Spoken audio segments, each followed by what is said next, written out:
Hey, Canucks fans. As expected, the Canucks trimmed down their roster today quite significantly as they prepare for the upcoming season. I'm Canuck Clay. This is my Canucks take on one take. It's Clay's Canucks commentary for Tuesday, October the 4th. If you're new, here's what you should do. Hit the subscribe button now for daily Canucks insight that's positive, timely, and trustworthy. Thanks to everyone who joined me for my live stream last night and for Canucks After Dark prior to that. Parker and me hope you got your fill of hockey knowledge and hockey insight and hockey talk last night. Again, as always, doing it tonight, 11 p.m. Right here on my YouTube channel. I hope that you join me. The Canucks trimmed their roster by 13 players today, and the 13 players fell into 4 types of categories. So stick with me here. I'm going to go through each of these 4 categories, each of the 13 players, and then more importantly, talk about the ramifications, who that leaves on the roster to battle for spots. So no surprise that when you saw the lineup that went to Edmonton last night, only a few veterans, the minimum 8, whatever the definition of an NHL veteran is. And then I joked around that most of at least the defensemen and the goalies that were going to be there, I wasn't even joking. I said, basically, this is their send-off kind of thing. And I was right, except for all guys except for one player, actually. So let's get into it right now. Actually, 2 players, technically. So the 4 categories. The first one, the easiest one to talk about, is completely released. No strings attached. Released from his professional tryout was defenseman Danny DeKeyser, coming over here most recently from the Red Wings. And there was I think there was a lot of angst that he was going to take the spot of a Rathbone or a Dermott. And I think some people suddenly didn't like him just because of that. On the ice, he was okay, but he wasn't great. No standout moments. So Danny DeKeyser released from his professional tryout. He can go and try out with another team, sign a contract with another team somewhere else. Also released from his professional tryout, but still staying in the organization, is forward Tristan Nielsen. He's the Vancouver Giants standout a couple years ago, played in Abbotsford last year. And we say it like this: released from his PTO. He doesn't have to clear waivers. He's technically not signed to the Vancouver Canucks, so he's going to go straight to Abbotsford and play with them again. So that's, again, Danny DeKeyser released from his PTO, Tristan Nielsen released from his PTO as well, but he's property of the Abbotsford Canucks, whereas Danny DeKeyser wasn't. Then most of the guys, these are the 2 kind of categories you see: put on waivers with the intention of assigning them to Abbotsford, and then put on waivers because no, not even put on waivers, just assigned to Abbotsford. Let me say that again. There's one group that's put on waivers with intention of assigning to Abbotsford, another group that's just sent to Abbotsford. So let's do the sent to Abbotsford group first. This is usually because they don't have a combination of their age and or how many games they played, how many years they played in the NHL. So Arturs Silovs, Arshdeep Bains, Kalynuk, I can't remember his first name, defenseman, Klimovich, Lockwood, and Dipietro. So 2 goalies, Silovs and Dipietro, no surprise there. Bains, Kalynuk, Klimovich, and Lockwood. So 3 forwards, Klimovich, Lockwood, and Bains, and Kalynuk, the defenseman. So those 6 players are going to Abbotsford, and they do not have to clear waivers. Therefore, no other team can claim any of them. They're Canucks property, and they don't have to go through waivers. Then the more interesting group is the group that has to go through waivers to get to Abbotsford. That means they're not going to make the Vancouver Canucks, but any other team in the NHL could claim them off of waivers. I don't think this is going to happen, but let's go through the names. Goaltender Collin Delia. It wasn't his fault the Canucks lost 7-2. He played okay. It wasn't amazing, but he played okay. But he was put through waivers because they want him in Abbotsford. But he's the one of this list of names, I think, that might get interest from other teams if they're looking for a third goaltender or even a second goaltender themselves. So let's see if Collin Delia gets through waivers by tomorrow. Then there's defenseman Noah Juulsen, Brady Keeper, and Guillaume Brisebois. They all play, Guillaume Brisebois. So again, Noah Juulsen, I just butchered like all 3 names there. Noah Juulsen, Brady Keeper, I didn't butcher that one, and Guillaume Brisebois. Those 3 all played last night, and they are being assigned to Abbotsford. They're got to get through waivers first. I don't anticipate any of those 3 guys being picked up, considering that Brisebois has been around this team forever. Brady Keeper unfortunately had to miss all of last season because of injury, and Noah Juulsen came over here. So remember, we traded away Julevi, who's also on waivers, for Juulsen and Lammikko. Lammikko's gone. Juulsen is the last remaining piece of that trade tree. And then finally, forward John Stevens, who did play last night as well. So the 5 players that were assigned to Abbotsford, but got to get through waivers: Delia, Stevens, Juulsen, Keeper, and Brisebois. And all 5 of those guys actually played yesterday. Then of the ones that were assigned to Abbotsford, don't have to go through waivers. Last night also, Bains played, Silovs was the backup, Klimovich and Lockwood played. So now there's 10 guys.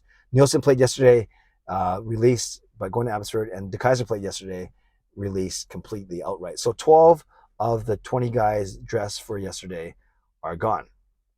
Or at least, yes, gone from the main club. So the guys that weren't were obviously Garland, Hoglander, Podkolzin, Dickinson, and Lazar. Those 5 are going to be on the main roster for sure. And then what it does is Christian Wolanin, that one's interesting. Wolanin, that one's really interesting to me. So let's talk about the defense first. No, I guess we'll go in order. Goaltending is simple. We know it's going to be Demko and Martin, and we know that because there's no other goalies back on the main roster now. Silovs, Dipietro, assigned to Abbotsford, Delia on waivers to go to Abbotsford. So that's it. All the goalies are gone. It's just Demko and Martin.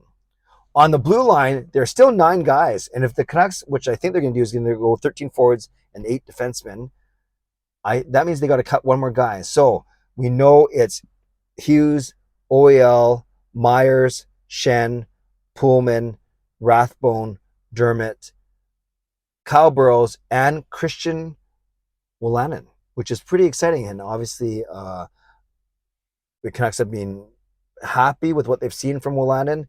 I've been tweeting about how much I enjoyed meeting him at the golf tournament, and he had a really good game yesterday with 2 assists. So there are 9 defensemen. That means one of those guys is going to have to get cut, assigned to Abbotsford.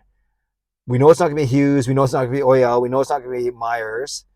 I don't think it's going to be Shen.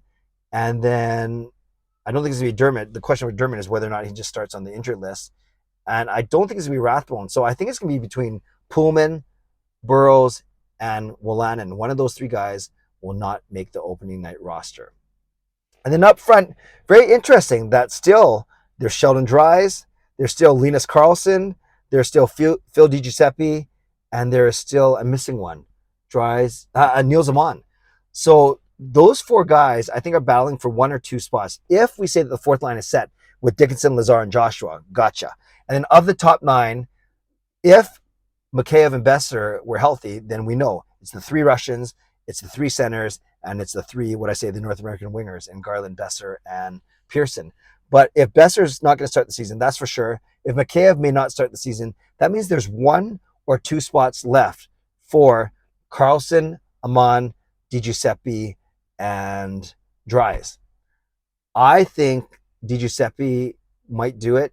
I'm not sure Dries will. So I think now you're looking at one of Amon or Karlsson. And Amon has been more noticeable to me than Karlsson. So we could actually see a top 9 of some sort of Miller, Pettersson, Horvat, Kuzmenko, Podkolzin, Pearson, Garland, Phil DiGiuseppe, and Niels Amon in for... Oh, no, I missed Hoglander.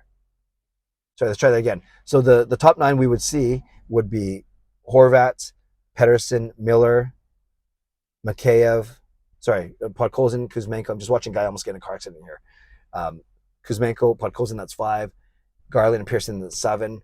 Hoglander is 8. So, excuse me. That means there's probably 1 spot up for DiGiuseppe, Amon, Karlsson, or Dries. Now, if you pull Hoglander out of that and say he's not a guaranteed spot in the top 9, then you're talking about 2 spots for sure then, because of Besser and Mikheyev, and you got 5 guys fighting for those spots: DiGiuseppe, Amon, Dries, Karlsson, and Niels Hoglander. So those, I think, are the 2 battles that, well, obviously it's the 2 battles that we got to figure out, is who's going to take those 1 or 2 forward spots, depending on Mikheyev's injury. It's going to be 1 or 2, and who's going to take the last of the defense spots, leaving 1 guy left out. So Canucks fans, hope that all made sense to you. You really have to pay attention there, because I was a little bit distracted, but you have to pay attention because I don't use any graphics, because I'm a one-take wonder here, obviously. So let me know what your thoughts on the releases, the cuts, the demotions, the waivers, whatever. Just of the 13 guys, maybe you want to talk about DeKeyser or Collin Delia or any of those guys, Will Lockwood, who actually had some games with the Canucks last year, but will start the season at Abbotsford. And then more importantly, maybe talk about the battles that you see brewing on D for one spot, or one guy's going to get cut, and then at forward for 1 or 2 spots. Let me know in the comments below. Would love to know your thoughts, and would love for you to join me tonight at 11 p.m. Shout out to my sponsors, Van City Experts, Real Estate, and Perform and Transform Personal Training Weight Loss. Thank you, legendary Lucas Gates, legendary Justin Credible, legendary Andrew Chang, and Hall of Fame and franchise members as well. And thanks to all of you for continuing to support me on this channel. Subscribe if you'd like to, like this video if you'd like to, become a member or upgrade your membership if you'd like to, leave a tip, a super thanks if you'd like to, and definitely leave a comment down below if you'd like to, your reaction to all of these cuts and these roster announcements. Finally, if you made it this far in the video, it's 11 minutes in. On Tuesdays, I like to get you to encourage me because it's my weekly bowling night. So we went with strike, we went with turkey. Today, just say clean game. And a clean game means no open frames. You either get a strike or a spare. So type in the words clean game into the chat that I know you made it to the end of this video. Okay, friends, stay safe, stay healthy, take care of yourselves, and take care of each other. See you tonight at 11 p.m. God bless, and go Canucks go.